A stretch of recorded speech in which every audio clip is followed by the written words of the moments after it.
data out in the US shortly. Just remembering what Janet Yellen hinted at last week, or rather early in the week, about the fact that you might see hikes, but in a rather gradual form of movement. So what do you think markets are actually looking at in the backdrop of those comments? I think initially markets had been somewhat cynical about was the Fed taking it too easy. But I think the main point there is that when interest rates are as low as they are, you have a very high level of sensitivity of inventories to rate hikes. So that means a little hike does quite a lot to inventory, and that can influence cyclicality in the economy quite a lot. So the Fed is going to take a very careful approach, and we've seen that the US consumer is not hugely robust, not dead on their feet either, but there's certainly a lot of deflationary factors out there. So there's not a call for the Fed to be aggressive in hiking at all. Yeah, Rand sitting 13 Rand 17, 13 Rand 18. I mean, if you look at it, it had some gains this week, and it's holding on to those gains. Why is that? I suspect that part of what has helped is the precious metal prices have been just a shade better this week.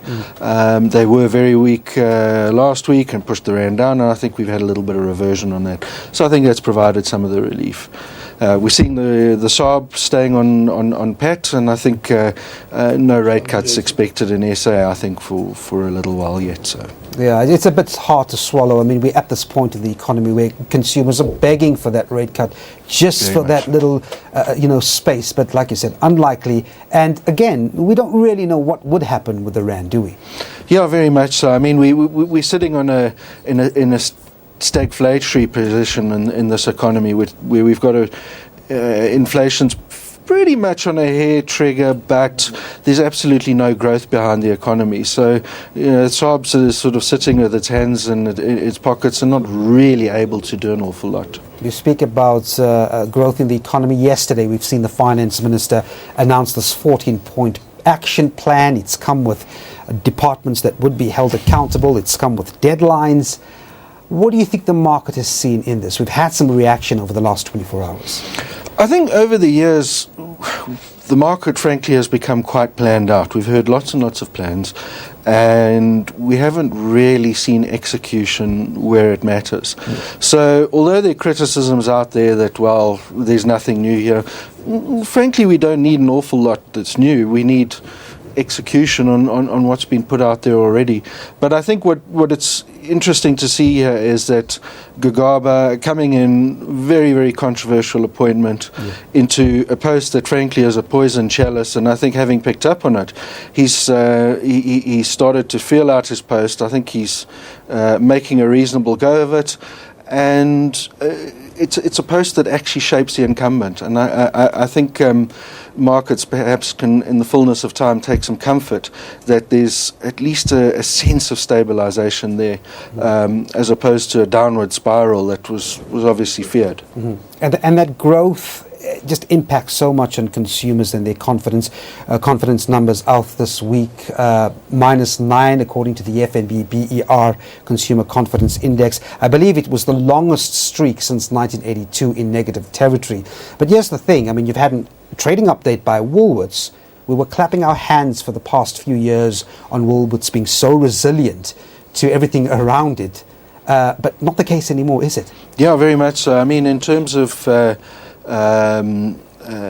volumes, I mean, clearly struggling there, and that's hardly a surprise given the shape of retail sales figures. We saw it with SPAR's trading update a short while ago as well. Clearly the consumer very, very conservative there, and given the lack of confidence and lack of investment in the economy, I think it's all adding up. I want to end off very quickly, Warwick, by just getting your take on the issue of what Future Growth has proposed. Future Growth Asset Management saying that, look, we've got to have tighter rules on bond issuance here. Where is this rooted?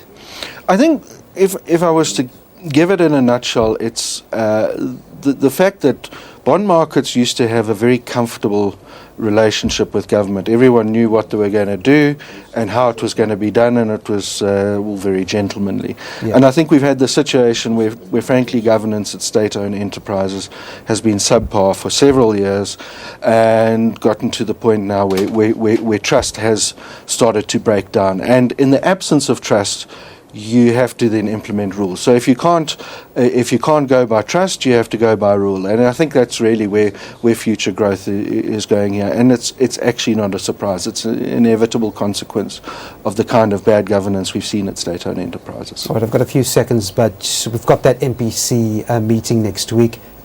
Hike, steady, drop? Steady as we go.